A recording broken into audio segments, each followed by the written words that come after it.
우리 성경 말씀 사무엘상 17장 45절 말씀부터 47절 말씀까지 같이 봉독하도록 하십시다.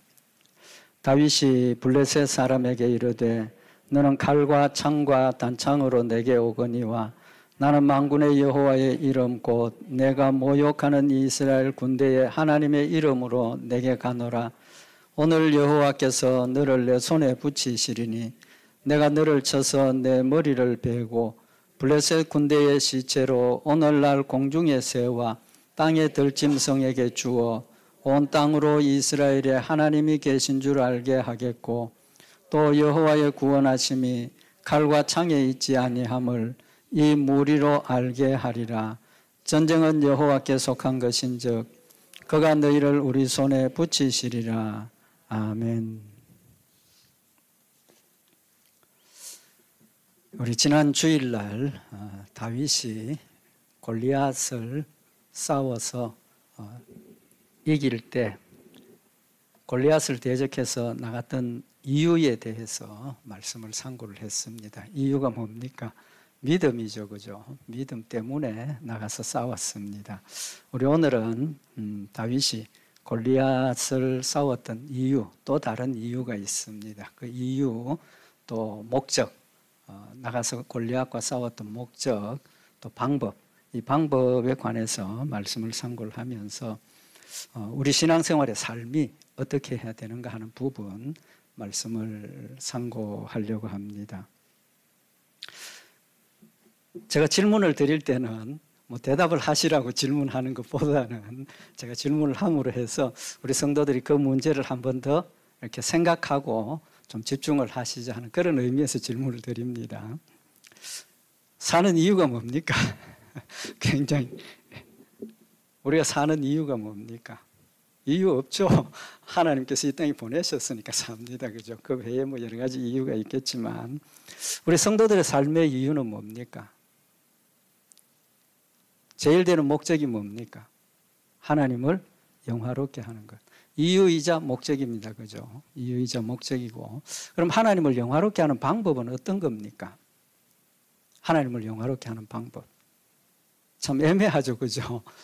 그 부분 오늘 말씀을 좀 상고를 하려고 합니다. 다윗이 골리앗과 싸우려고 했던 이유가 있습니다. 그 사무엘상 17장 26절에 보면 이 할례 없는 블레셋 사람이 누구간데 사시는 하나님의 군대를 모욕하겠느냐. 이유가 뭡니까? 다윗이 지금 전쟁에 골리앗과 싸우겠다는 이유가 뭡니까? 이 할례 받지 못한 이 골리앗이 굉장히 몸집도 크고 훌륭한 장수고 대적할 사람이 없는 그런 상황이지만 전쟁을 하고 와서 뭐라고 이야기를 합니까? 이스라엘 백성들 군대하고 마주서서 너희 중에 나만한 사람 한 사람 나와라.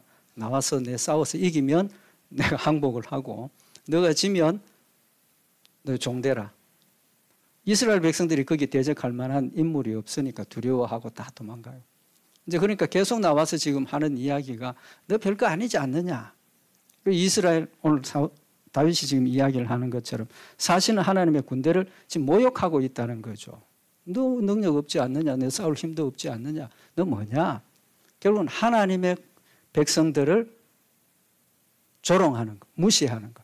하나님의 군대를 조롱하고 무시하는 건 뭡니까? 결국은 하나님을 조롱하는 거죠. 하나님을 조롱하는 거예요.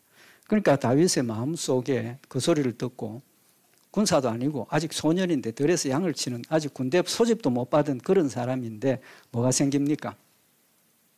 마음에 울분이 생기는 거죠. 왜? 오늘 여기 말씀처럼 사실은 하나님의 군대를 모욕하느냐. 저런 사람이 별거 아닌데 자기 볼 때는 별거 아닌데 하나님을 조롱한다는 것. 못 참겠다는 겁니다. 못 참겠다는 것. 그건 왜 그런 마음이 생깁니까? 하나님을 사랑하기 때문에. 사랑하기 때문에. 하나님 사랑하니까 하나님을 조롱하고 무시하고 못 참겠다는 거죠. 그러니까 그 울분에 나서는 겁니다. 그러면 이유가 하나님 조롱하는 것 때문에 일어나서 나가는데 목적이 뭡니까? 목적.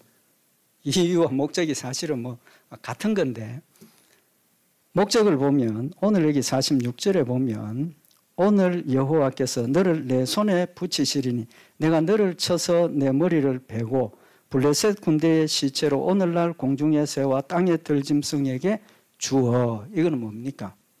믿음이죠. 내가 나가서 싸우면 너는 분명히 내한테 진다. 그 지는 이유가 뭡니까? 온 땅으로 이스라엘의 하나님이 계신 줄 알게 하겠고. 자신이 지금 나가서 싸우는 이유가 하나님을 모욕하는 걸 못 참아서 그 모욕하는 걸 없애야 된다는 거죠. 없애야 되기 위해서는 뭐가 있습니까? 그 사람을 싸워서 이겨야 된다는 겁니다. 이겨야 된다. 하나님 이기게 하신다는 겁니다. 그럼 그 결과가 어떻게 됩니까? 온 땅으로 이스라엘에 하나님이 계신 줄 알게 하겠다. 자기가 영광을 누리겠다는 거 아닙니다. 자기의 용맹을 자랑하겠다는 거 아닙니다. 오직 한 가지. 하나님을 무시하니까 나 같은 사람이라도 나가서 싸워서 이겨서 하나님이 계심을 알려야 되겠다. 그건 목적입니다. 두 번째 목적이 뭡니까? 47절에 보면 또 여호와의 구원하심이 칼과 창에 있지 아니함을 이 무리로 알게 하리라. 이 무리가 누굽니까? 물론 블레셋 사람들도 될 수 있지만 거기에 누가 포함이 됩니까? 이스라엘 백성들에게도 그거 알게 하겠다는 겁니다. 골리앗이 크고 무서운 장수라서 감히 나설 수 없어서 두려워하는 이스라엘 백성들에게 하나님이 함께 하시면 활과 창, 칼, 무기가 문제가 아니라는 걸 지금 보여주겠다는 겁니다. 믿음으로 나서면 창이 없어도 칼이 없어도 힘이 없어도 하나님께서 승리하게 하신다는 사실을 깨우쳐 주겠다는 그 목적을 가지고 나가는 겁니다. 그러니까 이유와 목적이 부합이 된 거죠. 방법이 뭡니까? 다윗이 사용하는 방법. 우리 다 아는 이야기지만 사울 임금이 다윗이 나가겠다 하니까 그래 하나님 너와 함께 하시기를 원한다. 그러고 뭘 했습니까? 자기 입고 있던 갑옷 벗어가지고 다윗에게 주고 칼도 들려주고 다윗이 입어봤지 않습니까? 어땠습니까? 성경에 보면 익숙치 못했다. 그게 39절 말씀에 보면 다윗이 칼을 군복 위에 차고는 익숙치 못함으로 시험적으로 걸어보다가 사울에게 고하되 익숙치 못하니 이것을 입고 가지 못하겠나이다. 사울이 제시한 방법은 이건 진짜로 맞는 방법이죠. 그죠? 싸우러 나가는 군사가 칼 들고 갑옷 입고 무장을 하고 나가야 되는 게 당연한 겁니다. 입어봤습니다. 움직여 보니까 당연히 익숙 안 하죠. 익숙 안 합니다. 그래도 우리 같으면 어떻게 하겠습니까? 이게 있어야 날 도움이 되니까 입고 나갈 그런 생각을 할 겁니다. 그런데 안 맞으니까 벗어버렸어. 그 다음에 다윗이 나간 방법이 뭡니까? 거기 40절에 보면 이것을 입고 가지 못하겠나이다 하고 곧 벗고 손에 막대기를 가지고 시내에서 매끄러운 돌 5을 골라서 자기 목자의 제구 곧 주머니에 넣고 손에 물매를 가지고 블레셋 사람에게로 나아가니라. 그 벗어버리고 시내가에 가서 뭘 찾았습니까? 매끄러운 돌 5개 구해가지고 주머니에 넣고 막대기 하나 들고 지금 나가는 겁니다. 그럼 이 방법은 말씀 전후 문맥을 보면 다윗이 선택한 겁니다. 그죠? 선택한 겁니다. 그럼 그 방법은 다윗의 마음속에 이 방법으로 내가 나가면 골리앗이 아무리 강하고 담대하고 용맹한 군사라도 내가 이긴다는 믿음을 가지고 있는 겁니다. 그 방법을 가지고 이긴다는 겁니다. 인간적인 생각으로 맞습니까? 틀립니까? 저는 맞다고 생각을 합니다. 맞다고 생각을 합니다. 그건 좀 이따가 말씀을 드리겠습니다. 중요한 것은 목표와 방법이, 목표와 과정이 같아야 됩니다. 우리말 표현에 뭐로 가도 서울만 가면 된다는 이야기가 있죠. 좋은 이야기입니까? 나쁜 이야기입니까? 긍정적인 면도 있고 부정적인 면도 있습니다. 긍정적인 것은 어떤 고난이 와도 뚫고 나가서 그걸 성취해야 된다라는 그런 점에서는 긍정적인 의미가 있는데 나쁜 점은 뭡니까? 수단과 방법을 가리지 말라는 거 아닙니까? 수단과 방법을 가리지 말라는 건 아닙니다. 아니죠. 그럼 도둑질도 하고 살인도 하고 뭐 사기도 치고 해가지고 라도 목표를 이루어야 된다는 의미가 되니까 그건 안 맞습니다. 안 맞아요. 그러니까 목표가 온전하면 과정도 온전해야 되는, 목표가 선하면 과정도 선해야 되는 겁니다. 우리가 하나님의 영광을 돌리기 위한 목적이 있으면 방법도 하나님이 원하시는 방법, 믿음의 방법으로 해야 한다는 겁니다. 그래야 하나님이 거기 역사하시고 그래야 하나님이 영광을 받으신다는 겁니다. 그 인간적인 개입이 되고 인간적인 방법이 되고 하나님 영광 오히려 가려우는 결과가 나올 수밖에 없다는 겁니다.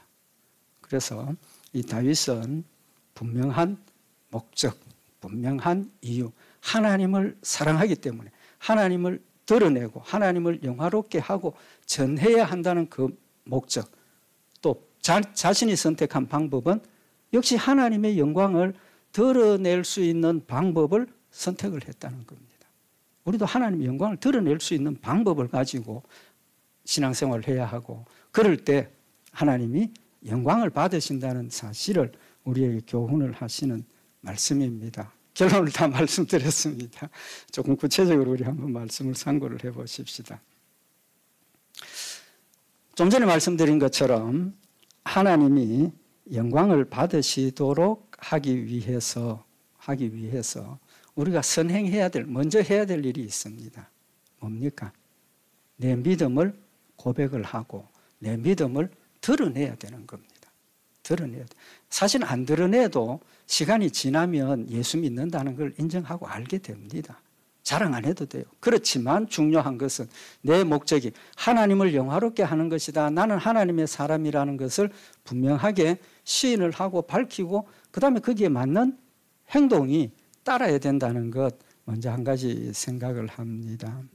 그러면 오늘 여기 처음에 제가 말씀을 드릴 때 다윗이 이 물맷돌 가지고 가서 싸우는 것이 싸움이 방법이 맞느냐 틀리느냐 제가 질문을 드렸을 때 대부분의 성도들이 아니다라는 생각을 하시는 것 같아요.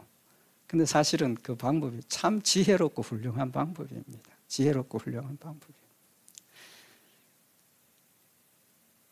왜 그러냐 하면 그 방법이 하나님의 영광을 드러내는 확실한 방법입니다. 한번 생각을 해보십시다. 우리가 하나님께서 하셨다는 걸 드러내기 위해서 우리가 자꾸 집착하는 방법이 한 가지 있습니다. 뭡니까? 막 열심히 기도해가지고 하나님께서 인간적인 개입이나 인간적인 방법 없이 하나님께서 직접 하셨다는 초자연적인 하나님의 능력의 역사가 나타나기를 원하는 마음이 우리에게 많이 있다는 겁니다. 죽은 자가 살아나면 와 정말 하나님 살아계신다. 불치의 병이 기도해서 나으면 아 하나님께서 낫게 하셨다. 그건 설명 안 해도 누구나 다 믿을 수 있습니다. 그런데 사실은요. 그런 것까지도 의심이 들어가니까 부정하게 되더라는 거예요. 부정하게 되더라. 이야기가 조금 저는 예화 들기 싫은데 조금 이해를 돕기 위해서 예를 들면 어떤 분이 자기 아들이 골수암이 걸렸어요. 골수암이 걸리면 이 척추에서 그 피를 뽑아가지고 테스트를 해야 된대요. 그 척추에 마취도 안 하고 피를 뽑는 게 얼마나 아픈지 모른대요. 근데 아버지가 안타까운 마음에 하나님 앞에 엎드려서 기도하고 뭐 이랬더니 마지막 그 척추 빼기 직전에 의사가 검사를 하고 병이 없어졌다는 거예요. 그 이분이 너무 감사해서 하나님이 하셨다 막 감사하고 막 그랬는데 시간이 가면서 어떤 생각이 듭니까? 의사들을 의심을 하는 거예요. 에이, 그 종합병원 의사들 별거 아니더라. 괜히 멀쩡한 아들을 혈액암이 걸렸다고 진단을 해가지고 그렇게 고생을 시키고 하더니 검사하니까 아니더라. 맞습니까? 틀립니까? 어느 쪽이 맞는지는 저는 잘 모르겠습니다. 의사가 실수했는지 하나님의 역사인지 저는 모르겠습니다. 그렇지만 분명한 것은 그분이 정말 밤새도록 그 사랑하는 아들을 위해서 하나님 앞에 올라와서 기도하고 간절하게 메어 달렸고 저는 하나님이 하셨다고 저는 믿습니다. 지난 시간에도 말씀을 상고했던 것처럼 어떤 걸 인정하느냐에 따라서 믿음이 될 수도 있고 아닐 수도 있다는 거예요. 이야기가 좀 길어졌는데 오늘 여기 골리앗을 싸우러 나가는 방법이 무장을 하고 칼을 차고 나가서 싸우면 그게 더 유리할 것처럼 생각이 되죠. 그런데 제 생각은 다릅니다. 제 생각은 달라요. 다윗이 가졌던 이 생각이 참 지혜롭고 자신에게 맞는 방법이었다는 겁니다. 좀 전에 말씀드린 것처럼 먼저 이 냇가에 가서 매끄러운 돌 5개를 찾았습니다. 그죠? 찾았고 주머니에 넣고 그걸 싸우려고 가지고 간 게 확실하지 않습니까? 확실하다고. 왜 그 방법이 지혜로운 방법입니까? 다윗의 입장에서 한번 생각을 해보십시다. 지금 다윗이 골리앗하고 싸우는데 직접 마주쳐서 싸울 수 있는 형편입니까? 아닙니까? 아니지 않습니까? 아무 말도 안 탔습니다. 그죠? 무장도 안 했습니다. 그냥 가까이 가서 싸우면 그건 진짜 싸워보나 만합니다. 그죠? 싸워보나 만합니다. 말 탄 사람이 와가지고 그냥 말을 한번 하면 말발굽에 무너질 수 있는 그런 상황입니다. 그런데 지금 다윗이 생각한 것은 그 사람하고 맞붙어서 백병전을 하겠다는 생각이 아예 없습니다. 마주쳐서 싸울 상대가 안 되죠. 벌써 말을 타고 있고 자기는 밑에 있는데. 그러니까 멀리서 싸우겠다는 거예요. 멀리서 싸우기 위해서는 뭐가 필요합니까? 물매가 유익하다는 거죠. 물매가 유익해. 저 요새 이 유튜브가 인터넷이 저한테 굉장히 유익한 정보를 제공을 했는데 이 물매에 대해서 어릴 때부터 뭐 교회에서 배운 게 들은 게 다윗이 물맷돌 가지고 싸워서 이겼다.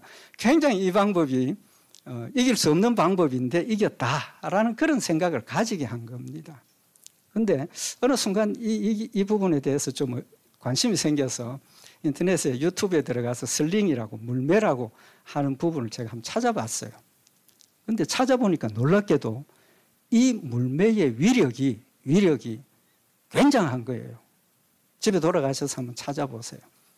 이렇게 돌려가지고 돌을 탁 던지는데 이게 맞으면 합판 같은 거 이런 거 세워놓고 때리는데 이게 뚫어지더라고요. 살상력이 있다고. 살상력이 있어. 그러면 다윗이 가진 이 방법은 자기가 양을 치던 일상생활에서의 방법이잖아요. 일상생활에서 자기가 쓰던 방법입니다. 그럼 매끄러운 돌 5개를 가졌다는 것은 이 돌 가지고 내가 돌려서 멀리 있을 때 때리면 뭐 어디라도 하나 맞출 수 있다라는 자신이 있는 겁니다. 자신이 있는 거예요. 실제로 어떻게 됐습니까? 다윗이 이 방법을 쓰려고 하는 것은 멀리 있는데 내가 던져가지고 한 번에 맞출 수 있습니까? 없습니까? 불가능하잖아요. 그러니까 한 개만 가진 게 아니고 몇 개? 5개. 5개 가능성을 생각을 하고 저는 이제 그렇게 해석을 합니다. 그리고 가서 했어요. 한 방에 돌이 그의 이마를 맞추고 무너졌어요. 누구의 역사입니까? 요건 하나님의 역사입니다. 요건 하나님의 역사예요. 얼마든지 빗나갈 수 있고 얼마든지 빗나가는 게 정상인데 한 번에 그냥 그걸 무너뜨릴 수 있는 그런 열매가 됐다는 겁니다. 그럼 다윗이 좀 전에 말씀드린 것처럼 나름대로 가까이서 싸우는 것이 아니라 멀리서 싸우는 것이니까 내가 지금 하고 있는 이 일도 저를 무너뜨릴 수 있겠다라는 믿음을 가진 거죠. 믿음을 가진 거예요. 왜 제가 이런 말씀을 드리냐 하면 우리가 하나님을 영화롭게 하는 방법이 뭐냐는 겁니다.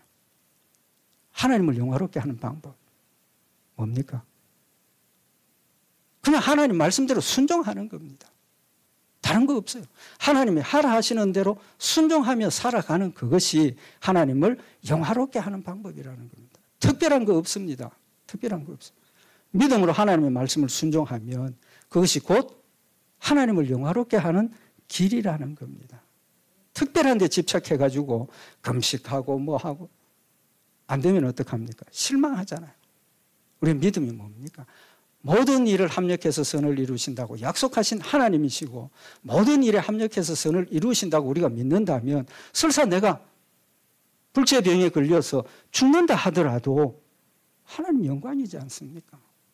은혜로 받아들일 수 있고 범사에 감사하고 항상 기도하고 쉬지 말고 기도하면서 하나님께 영광 돌릴 수 있는 길이 모든 일이 하나님의 뜻이요 하나님의 역사요 거기에 하나님의 은혜가 달려있다는 것을 우리가 믿고 그냥 우리의 일상생활에서 내 생활에서 말, 행동, 생각 이런 모든 것들이 어디에 맞춰지면 됩니까? 하나님께 맞춰지면 돼요. 하나님께 맞춰지면 돼요. 그래서 하나님 중심의 믿음을 가지면 하나님 말씀대로 순종할 수 있는 지혜도 하나님께서 주신다는 겁니다. 다윗이 다른 사람들은 다 두려워했지만 자기가 가지고 있는 다른 사람들이 인정하지 않는 그 방법이라도 가지고 나가면 하나님의 영광을 돌릴 수 있다라는 믿음을 가지니까 다른 사람들이 인정하지 않는 그 방법조차도 하나님 영광 받으시는 열매가 되더라는 겁니다. 되더라는 거예요. 고린도후서 2장 14절에 보면 항상 우리를 그리스도 안에서 이기게 하시고 우리로 말미암아 각처에서 그리스도를 아는 냄새를 나타내시는 하나님께 감사하노라. 사도 바울의 하나님께 감사하는 고백의 내용입니다. 뭘 감사하고 있습니까? 항상 우리를 그리스도 안에서 이기게 하시고 항상 이기게 하신다는 겁니다. 이 이긴다는 뜻이 뭡니까? 믿음으로 하나님 말씀 순종하게 하신다는 것 아닙니까? 사탄이 아무리 공격을 하고 사탄이 아무리 유혹을 해도 무너지지 않고 타협하지 않고 하나님 말씀대로 순종하도록 하시는 하나님께 감사하고 그 열매로 우리로 말미암아 각처에서 그리스도를 아는 냄새를 나타내게 하시는 하나님께 감사하노라. 하나님 말씀대로 행하게 하니까 우리의 삶을 통해서 각처에서 어디서든지 그리스도를 아는 냄새를 나타내게 하신다. 그 말 뜻이 뭡니까? 우리의 삶이 뭡니까? 냄새라는 것이지 않습니까? 냄새라는 것. 우리의 삶이 냄새라는 겁니다. 무슨 냄새? 그리스도를 알고 있다라는 것을 나타내는 냄새. 그래서 예수님께서 성도들 두 가지로 비유를 하셨죠. 뭘로 비유를 하셨습니까? 하나는 빛, 하나는 냄새. 공통점이 있습니다. 공통점이 뭡니까? 성경에 보면 빛은 아무리 감추어도 감춰지지 않는다 그랬습니다. 감추어도 감춰지지 않는다. 그러니까 내가 하는 선한 일을 막 자랑하고 드러내고 그래도 드러나지만 감추고 내 이름 없이 빛 없이 감추고 하나님의 일을 할 때 세월이 지나면 그 빛이 어떤 경로를 통해서든지 드러나게 되어 있다는 겁니다. 왜? 하나님이 영광 받으셔야 하기 때문에.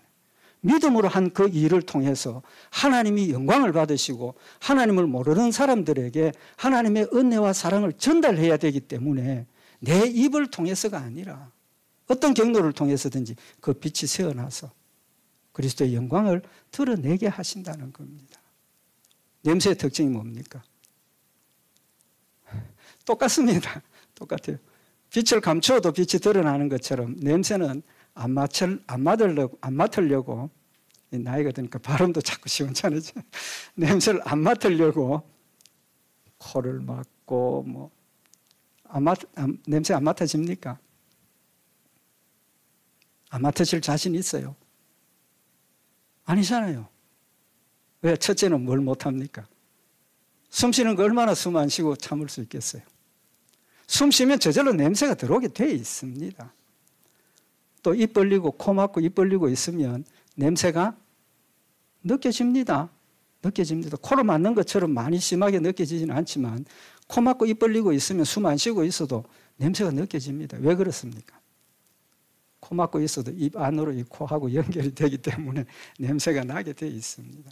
절대로 냄새 못 맡는 것 할 수 없습니다. 빛하고 똑같잖아요. 우리가 하는 일들을, 믿음으로 하는 그 모든 일들을 우리가 아무리 감추려고 노력을 해도 감춰지지 않는다. 왜? 하나님은 하나님이 영광 받으시기를 원하시기 때문에 우리가 우리의 일을 드러내고 막 안 해도 하나님 그걸 통해서 영광 받으시도록 하신다는 겁니다. 결론이 뭐겠습니까? 내 행동, 말, 평소에 하는 아무렇지도 않은 그런 일들조차도 하나님의 영광을 드러내는 열매가 된다라는 사실을 지금 우리에게 교훈을 하고 있는 겁니다. 다윗이 가졌던 그 방법이 다른 사람들 깨닫지 못했지만 하나님께서 다윗에게 너 그걸로 충분히 이길 수 있다. 하나님 믿음 주셨습니다. 그런 지혜를 주셨습니다. 그러니까 담대하게 나갈 수 있는 거죠. 믿음은 막무가내가 절대로 아닙니다. 막무가내가 절대로 아니에요. 믿음은 하나님 우리에게 약속하신 이 말씀이 있기 때문에 우리가 믿음이 확실한 거고 우리의 믿음을 굳게 믿고 행할 수 있다는 사실을 지금 우리에게 교훈을 하고 있는 겁니다. 우리의 삶이 그리스도의 향기가 되어야 된다는 거예요. 창세기 21장 22절에 보면 때에 아비멜렉과 그 군대 장관 비골이 아브라함에게 말하여 가로되 네가 무슨 일을 하든지 하나님이 너와 함께 계시도다. 이 내용 잠깐 설명을 드리면 아브라함이 그 동네에 살고 있는데 아비멜렉이 보니까 아브라함이 너무 잘 되거든요. 그러니까 야, 가. 우리하고 같이 못 살아. 쫓아냈어요. 쫓겨나가지고 다른 데 가서 살고 있는데 이 사람들이 지나면서 보니까 하나님께서 그들이 고백하고 있는 것처럼 네가 무슨 일을 하든지 하나님이 너와 함께 계신다는 것을 깨달았다는 겁니다. 깨닫고 나니까 뭐가 됩니까? 하나님이 두렵잖아요. 하나님이 두려운 거예요.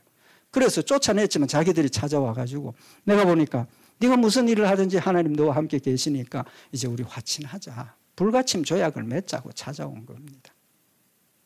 우리의 삶이 아브라함처럼 입으로 자랑하고 그것 이전에 우리의 삶이 믿음 안에서 온전한 순종이 되어지면 저절로 하나님이 영광 받으시기 위해서 약속하신 대로 우리에게 이루어 주신다는 사실을 우리에게 교훈을 하고 있는 겁니다. 사도행전 2장 47절에 보면 하나님을 찬미하며 또 온 백성에게 칭송을 받으니 주께서 구원받는 사람을 날마다 더하게 하시니라. 초대교회 성도들의 모습이 그 직전에만 해도 예수님을 무시하고 십계명 하나님의 이름을 망령되이 일컬었다. 십자가에 못 박아 죽인 그 예수님을 믿는 성도들 아닙니까? 유대인들의 입장에서 보면 그들은 이방인보다 더 못한 사람들이에요.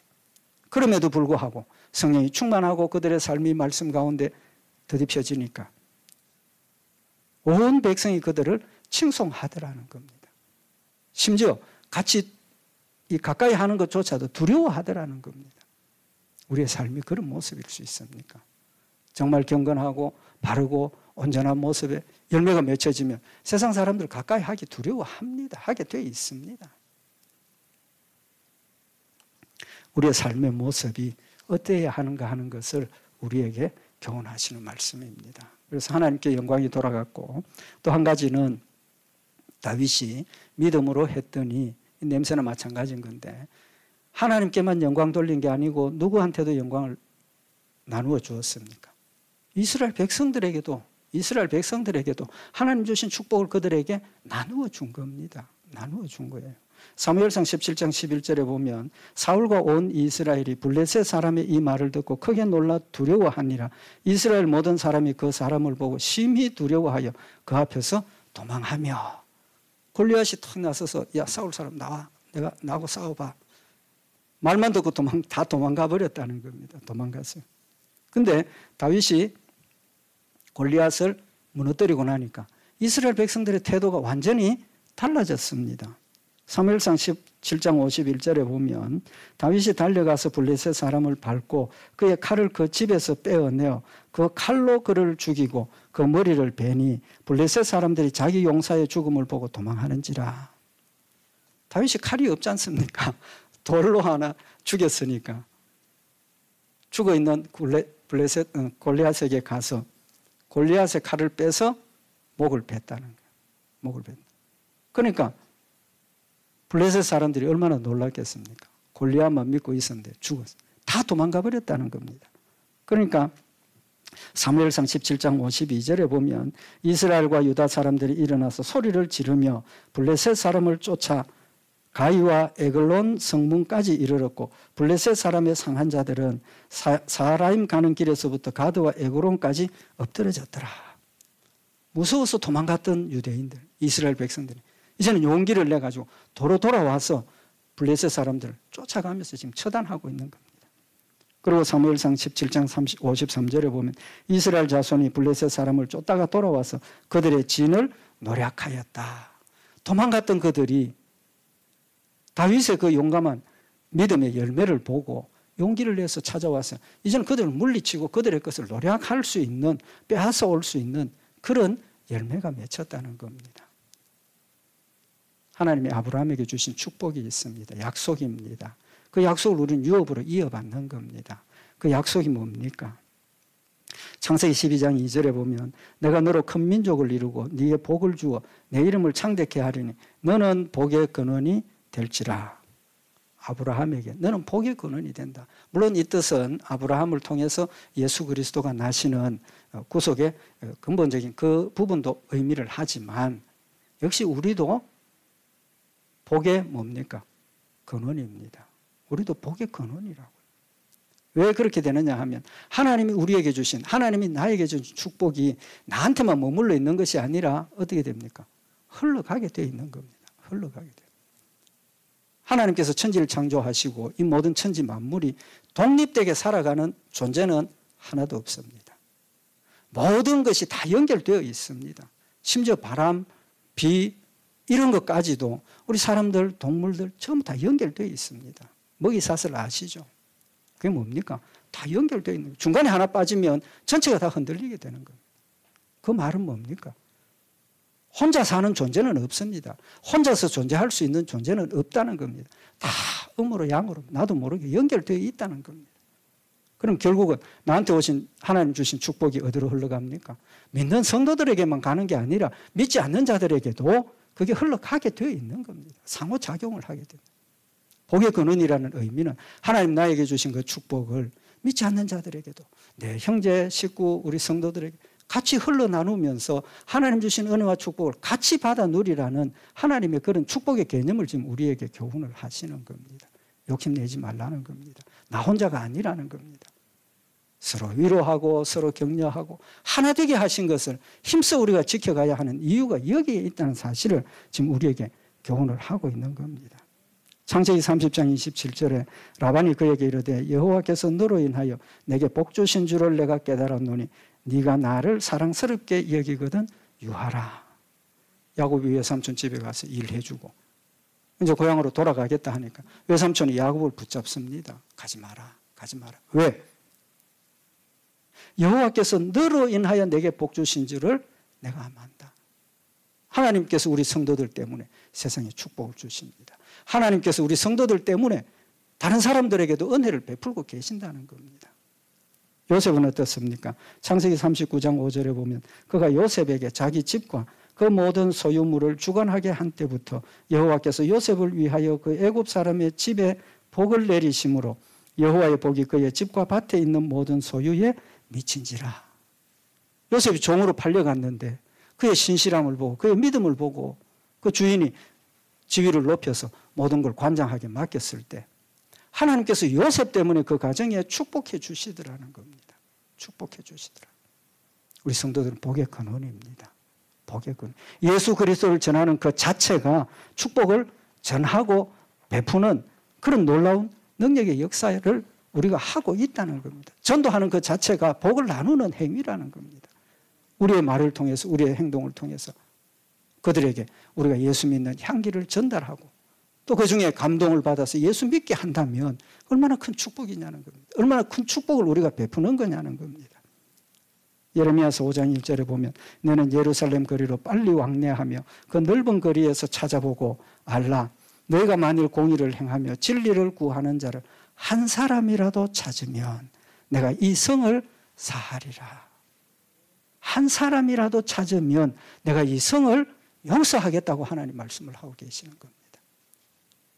우리가, 내가 우리 교회가 그 한 사람에 속해 있다면 얼마나 큰 축복이 되겠느냐는 겁니다. 요한복음 12장 24절에 내가 진실로 진실로 너희에게 이르노니 한 알의 밀이 땅에 떨어져 죽지 아니하면 한 알 그대로 있고 죽으면 많은 열매를 맺느니라. 한 알의 밀알이 땅에 떨어져 죽으면 많은 열매를 맺는다고 약속을 하셨습니다. 오늘날 교회가 많이 있습니다. 교회 너무 많이 있어요. 너무 많이 있다는 죄송합니다. 많아야 됩니다. 많아야 됩니다.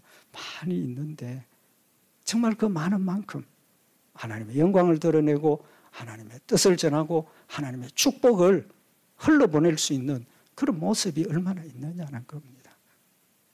말씀 전하는 저도 그렇지 못한 존재입니다.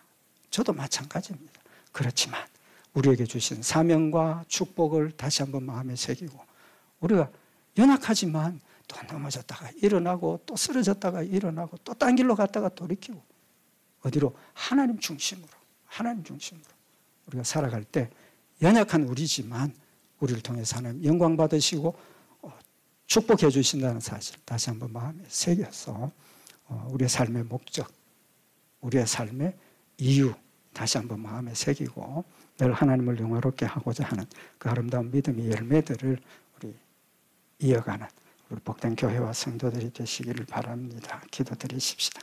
사랑의 하나님 아버지, 다윗 한 사람의 놀라운 믿음의 열매가 하나님이 영광 받으시고 이스라엘 백성들에게 축복이 되며 만천하에 하나님 살아계심을 증거한 사실을 저희들이 다시 한번 상고를 하였나이다. 하나님의 말씀 우리 마음속에 새겨주시고 우리 연약하고 부족하지만 하나님의 말씀 가운데서 늘 승리하며 그리스도의 향기가 되고 빛이 되어서 하나님 나라를 확장하며 하나님의 뜻을 이루어가는 복된 역사 있도록 주님 축복하여 주시옵소서. 우리 주 예수 그리스도의 이름으로 기도드리옵나이다. 아멘.